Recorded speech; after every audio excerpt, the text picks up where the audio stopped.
जिल्ह्यामधून पुण्यातील लव्ह जिहाद आणि लँड जिहादच्या विरोधामधील रॅली पोलिसांनी अडवली आहे। सासवडच्या बोबदेव घाटामध्ये पोलिसांनी रॅली अडवली आहे। सासवड ते कोंढवा असं हिंदू जन आक्रोश मोर्चा आणि रॅलीचं आयोजन करण्यात आलं होतं। भाजपचे आमदार गोपीचंद पडळकर यामध्ये सहभागी झाले। पुण्यातील लव्ह जिहाद लँड जिहादच्या विरोधातील रॅली पोलिसांनी अडवली आहे। भाजप आमदार गोपीचंद पडळकर हे देखील या मोर्चामध्ये सहभागी आहेत।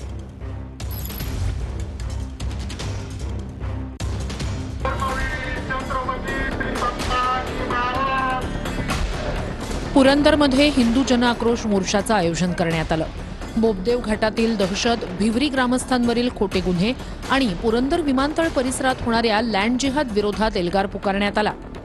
भिवरी गावात बोबदेव घाटात येऊन दहशत निर्माण करणाऱ्या कोंढव्यातील टोळ्यांवर कडक कारवाई करावी अशी मागणी या मोर्चातून करण्यात आली आहे। गोपीचंद पडळकर आणि संजय जगताप सहभागी असलेला हा मोर्चा पोलिसांनी बोबदेव घाटात अडवला। मोर्चाच्या पार्श्वभूमीवर मोर्चाच्या मार्गावर मोठा पोलीस बंदोबस्त तैनात करण्यात आला। कोंढवा हे आता जिहादी लोकांच्यासाठी सेंटर झालंय। देशाच्या विरोधातल्या कारवाई करायच्या पाकिस्तान बरोबर संबंध प्रस्थापित करणारी लोक पण या कोंढव्यामध्ये सापडतायत। लँड जिहाद सरकारी जेवढ्या जागा आहेत आणि त्या सरकारी जागेवरती अतिक्रमण करणं, धार्मिक स्थळ उभा करणं याचंही सेंटर कोंढवा आहे।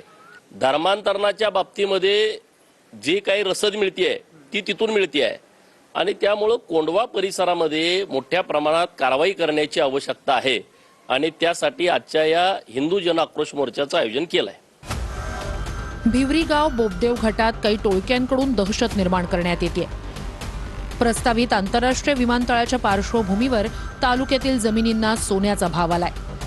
विशिष्ट समाजाकडून मोठ्या प्रमाणात जमीन खरेदी केली जात असल्याचा आरोप आहे।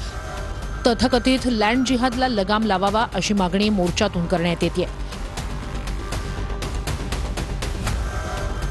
काही ग्रामस्थांवरच दाखल केलेले खोटे गुन्हे मागे घेण्याची मागणी करण्यात आली आहे।